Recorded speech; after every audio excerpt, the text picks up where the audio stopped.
Tantor Audio, a division of Recorded Books, presents The Mysteries of the Relict Pyramid by Michael Atamanov, translated by Andrew Schmidt, narrated by Neil Hellegers. Introduction.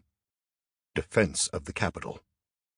Planet Ermi 2, ancestral homeworld of the Myelonian race, Star City, capital of the Union of Myelonian Prides, Western Shrine of the Great First Female. The 19 leaders of the largest Myelonian prides, who had arrived on time to the emergency session of the Council of Myelonian Rulers, sat and listened to Great Priestess Leng Amiru Umayayu's sermon, making no attempt to hide her annoyance with the latecomers holding up proceedings. I see this as a downright travesty. The issue on today's agenda could not possibly be of greater importance, the defense of the Ermi capital system, and yet a whole 3 council members couldn't bother to show up on time. First, Starfleet Commander Kung Push Shear is nowhere to be seen, even though his ships have a special part to play in the upcoming battle. Also absent is the ever-punctual head of the Myelonian Archive Service, Leng Ter Mayaus. Finally, 4th Starfleet Commander Kung Kitsi Mayao has also yet to show her face. Has Kitsi not yet been stripped of her fleet command post and seat at the Council of Rulers? The beautiful, pure white, and gracious Leng Avi Umau, youngest of the incarnations of the Great First Female, asked in surprise and even dismay. I thought that after the terrible defeat in the Y567 system, where she lost her fleet in an unimportant battle with the Composite and left our capital in such a vulnerable state, Kitsi Maya would not be welcome in polite society.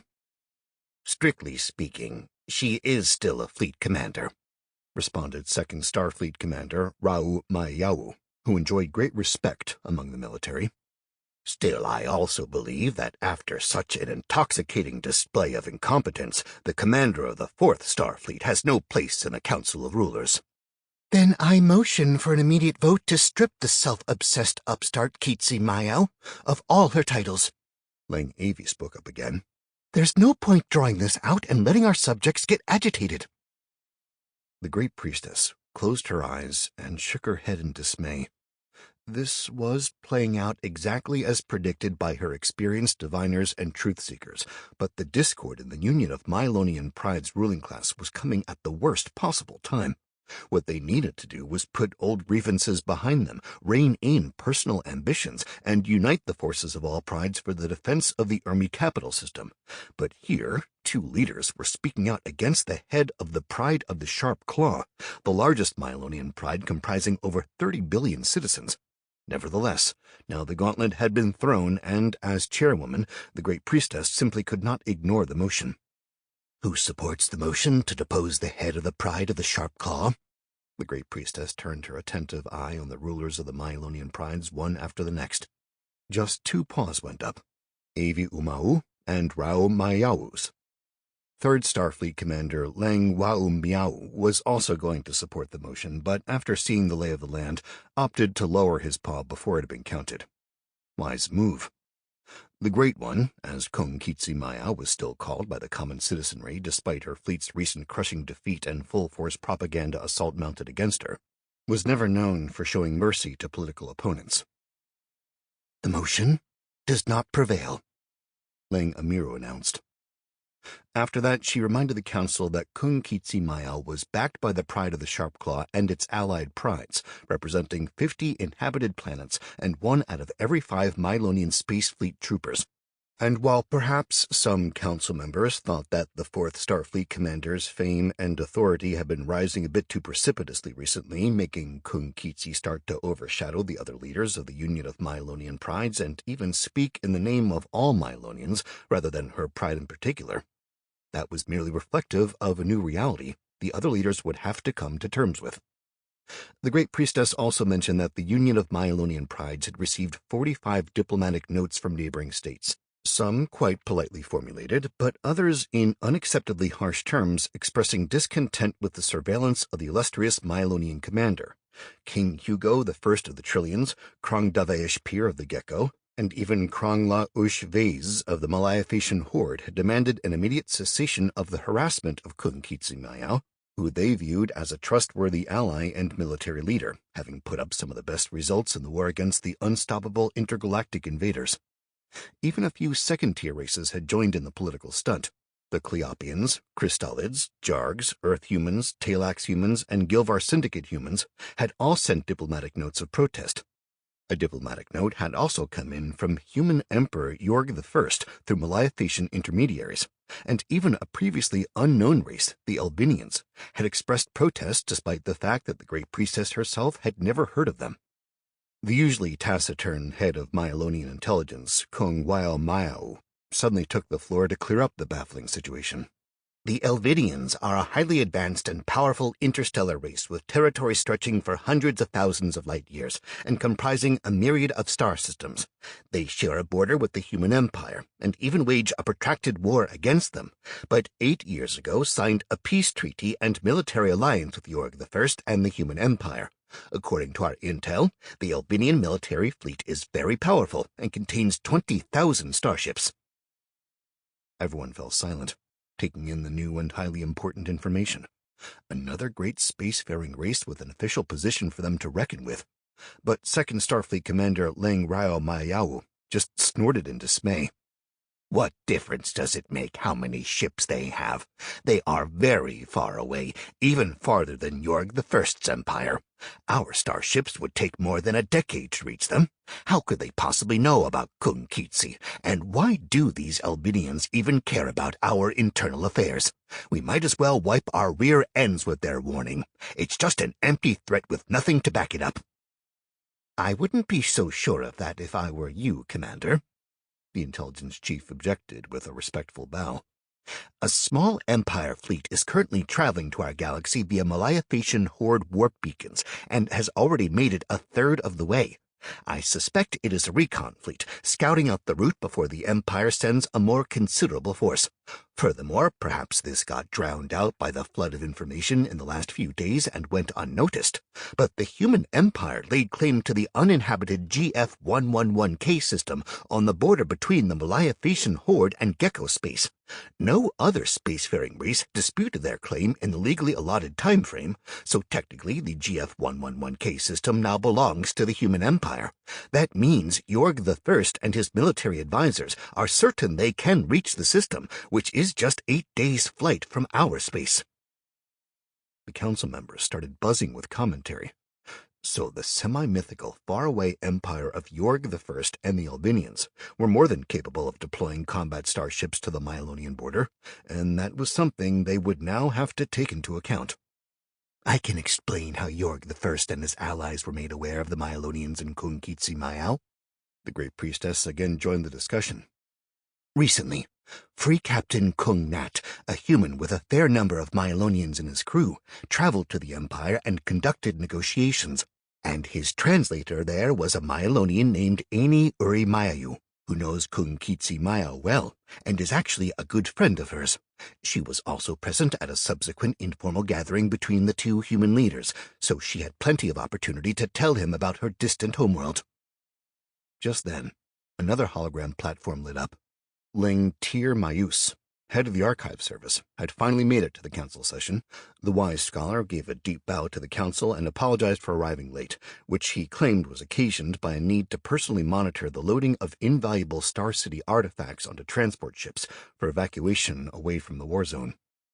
Did I miss something? Has the evacuation of the capital been announced already? Lang Yava Uri Mau perked her ears up. A Myelonian female of flawless beauty, she was considered another of the 3 currently living incarnations of the great first female. Should we not then start evacuating highly valuable artworks from our museums as well?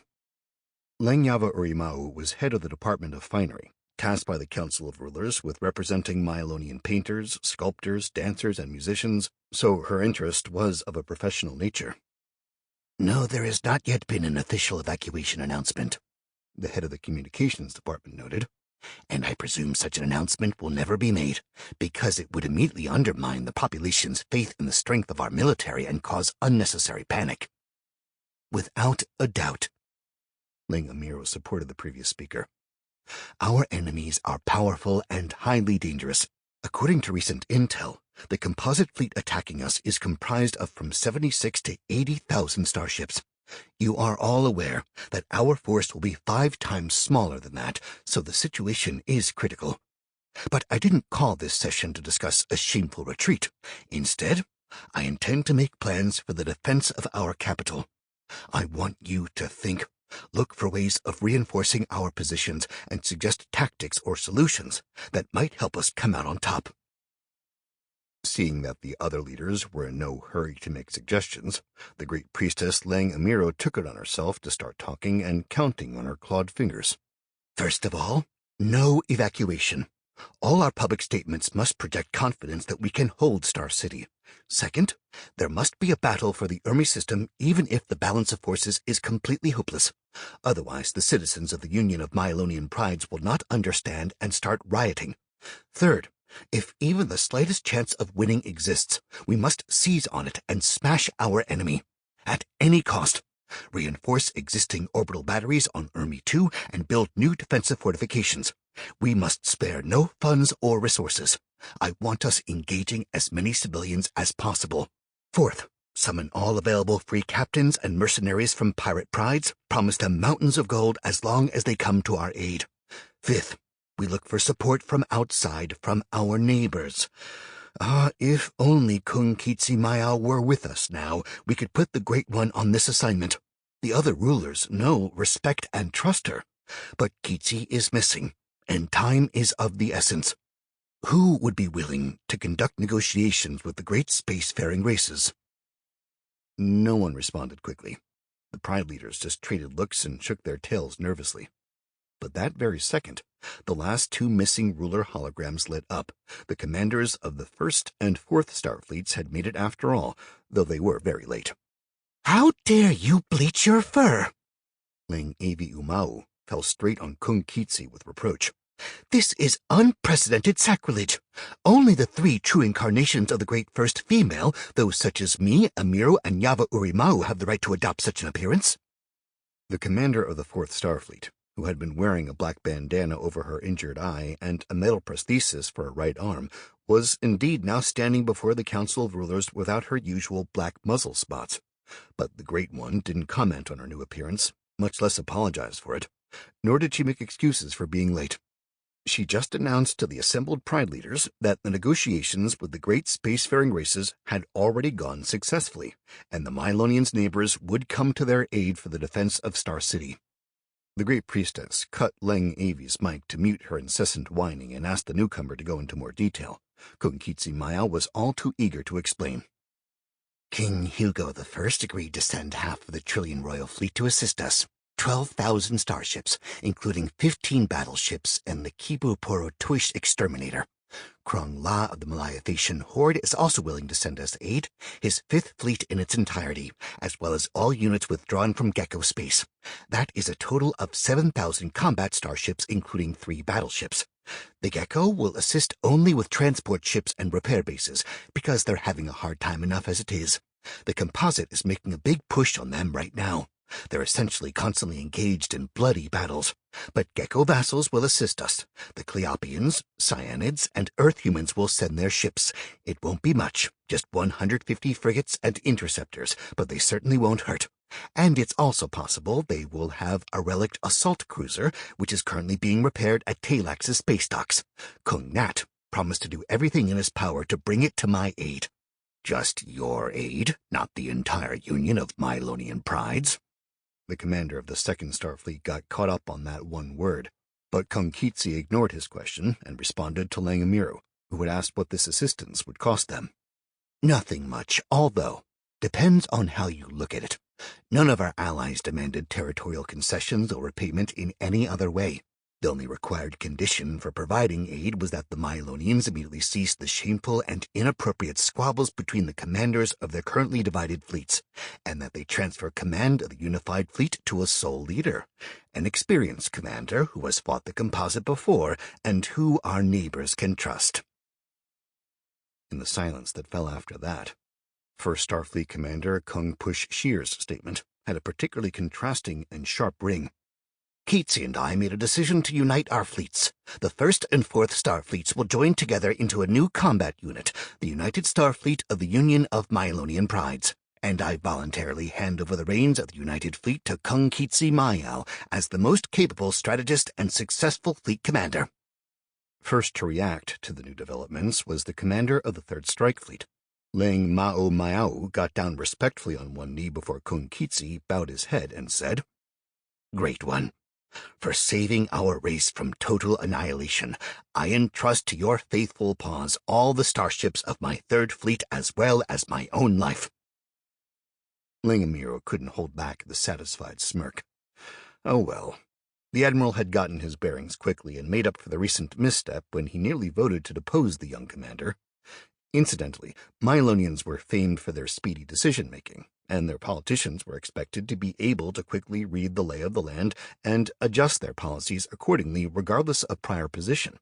He would go far, or at the very least keep his seat on the Council of Rulers, unlike his associate from the 2nd Star Fleet, who had misread the situation and was still standing unhappily with his arms crossed, expressing scorn for his political opponent, who had regained her former glory and even soared to higher heights than ever before.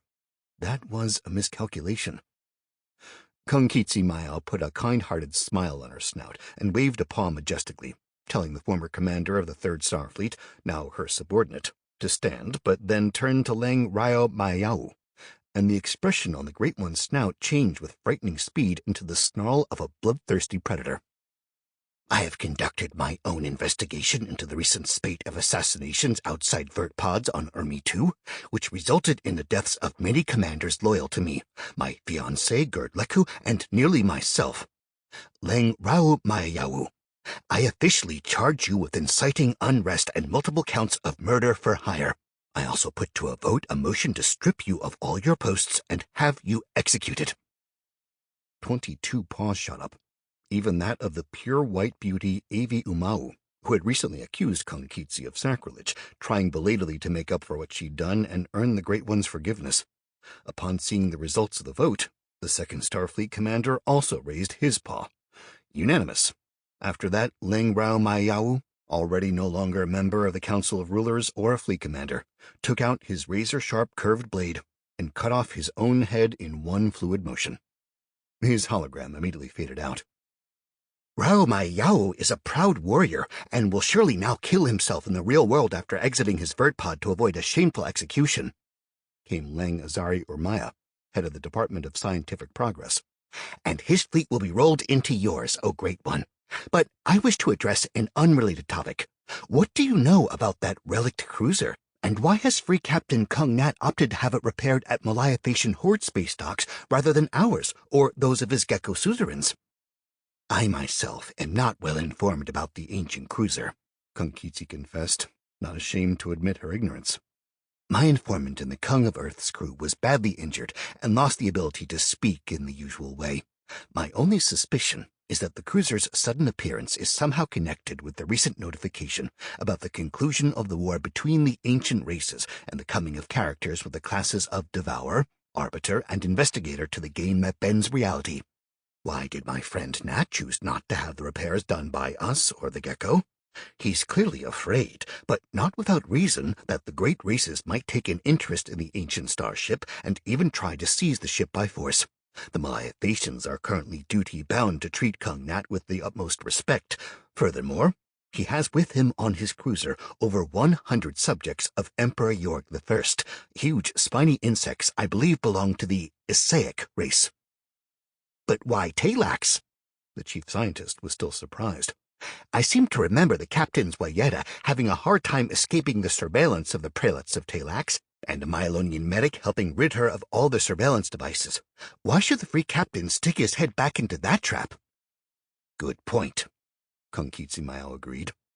"I hadn't considered Kung Nat's apparently illogical move from that perspective. Of course, there is the possibility he has faith in Horde leader Krang La Ush Vase, but I know Free Captain Kung Nat well, so I suspect that is not why. There's something strange afoot on Talax, a new political game of some kind. Kung Wao Maiu, have our intelligence services gather data on the situation.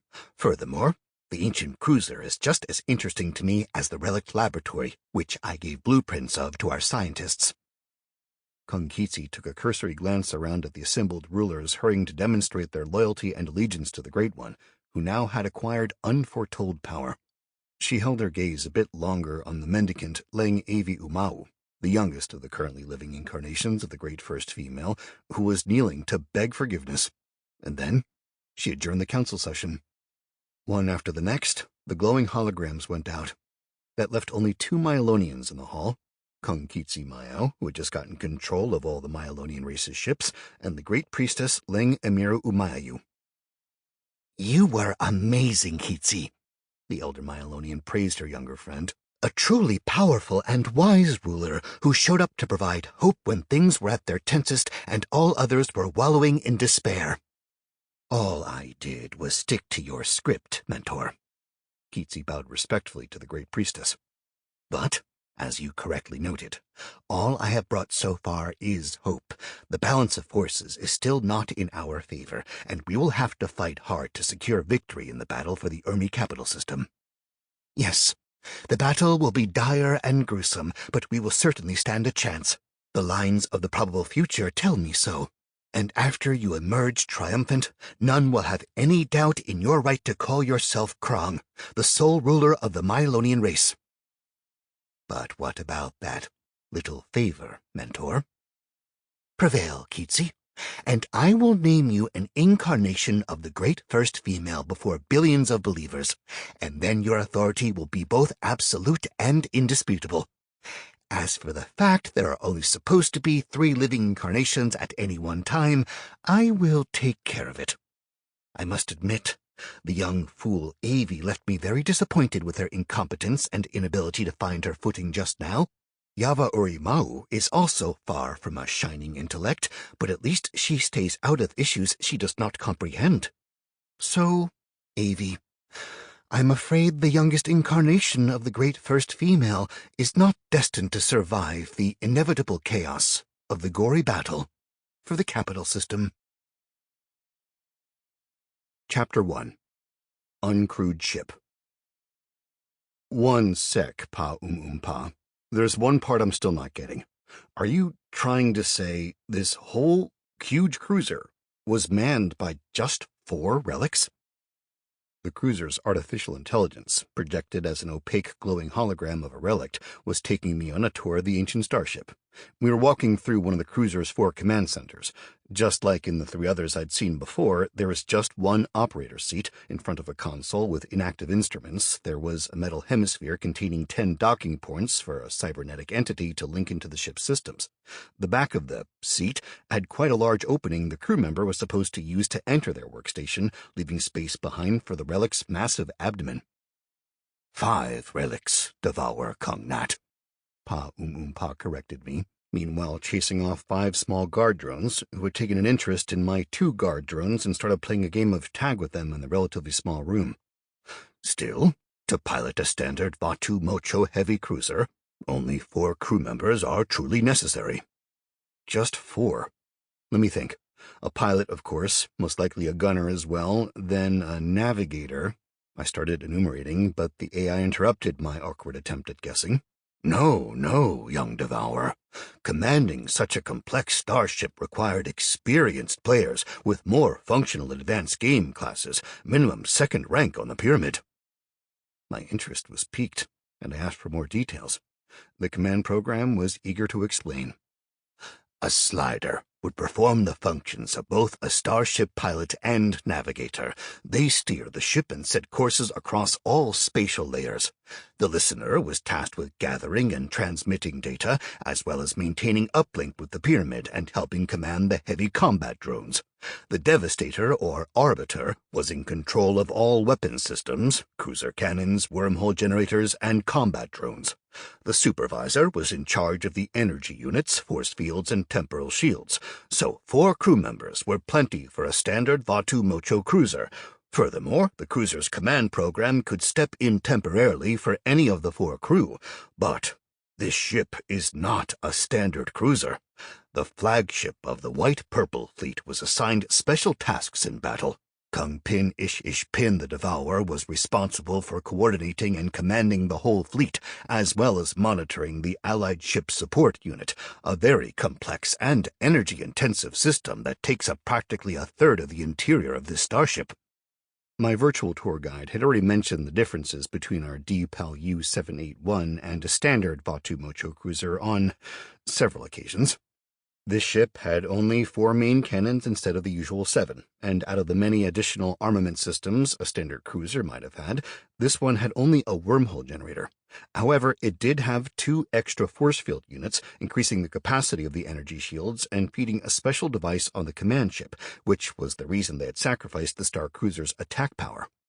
This ship could hand out bonuses for speed and maneuverability to Allied starships, reinforce the capacity and restore speed of their energy shields, and perform instant null-jump retreats, bringing along a group of Allied ships, even those that had lost their own engines or were being held down by enemy disruptors. It could even absorb damage taken by allies with its highly advanced shields. I had no clue how it worked on a technical level, much less what skills a command ship captain needed to perform such a difficult role, but I was hoping to figure it all out quickly. "And where was the Devourer's workstation?"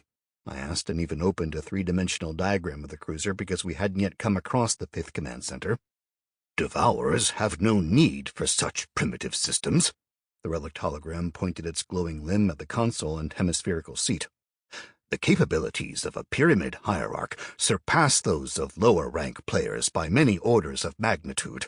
Devourers are always mentally linked with their ship and can control any systems with no intermediary or additional technical means necessary."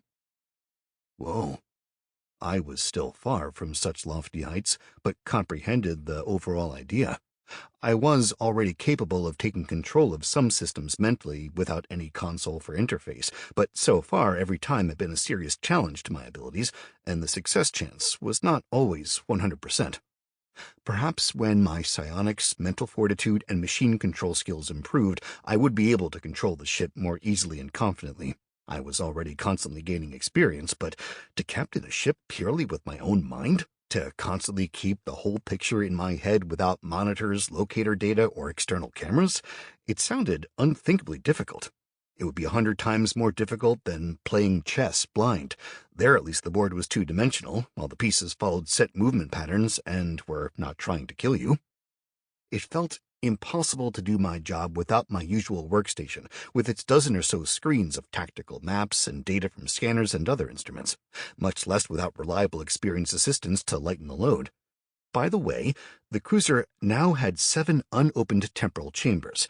What if the experienced crew Pa Pa told me about were there awaiting their hour? I could really use a slider, arbiter, and supervisor. I asked the control program what it knew about the frozen players. "Devourer, I have located the information you requested. The 6 temporal chambers contain captains and crew members from various starships picked up from rescue pods during the White-Purple Fleet's final battle. Neither their names nor professions were recorded. The 7th chamber contains Void." Void? Like the chamber is empty? "No, Gnat. The word Void is written like a personal name. Extremely little data. I found just fragmentary information. There is a short record made 2 days before the White-Purple Fleet's final battle, saying, 'After interrogation, the captive captain was fed to Void.' The log also contains an older record of a tragic incident that took place on the cruiser during peacetime. Just 2 sentences. 'The cruiser's Devastator accidentally made contact with Void. Captain hired new Devastator to fill vacant post.' My guess is that Void is some kind of living creature, perhaps the previous captain's pet. I hope the pyramid contains more complete information about the creature, and you, as Devourer, can be given access to it." Yes, most likely. My status as Pyramid Hierarch gave me full access to all the information the relics had gathered over the millennia, and I had to take advantage of it. But how to request information from the pyramid I had not yet discovered because as a listener I was usually sending data to it rather than being told anything. When I got some free time, I'd have to look into it and try to find more information about this Void. The former captain must have had a dangerous pet if they were feeding prisoners to it, and the beast was even capable of killing allies. And to add to the weirdness, it also said that neither the prisoner nor the late Devastator had come back at their respawn points. Had the records in the game been made about events in the real world, or could this creature kill fully in the game like a Devourer with the life suppression ability? I'd have been a little more careful transporting. Sample complete. Ready to continue?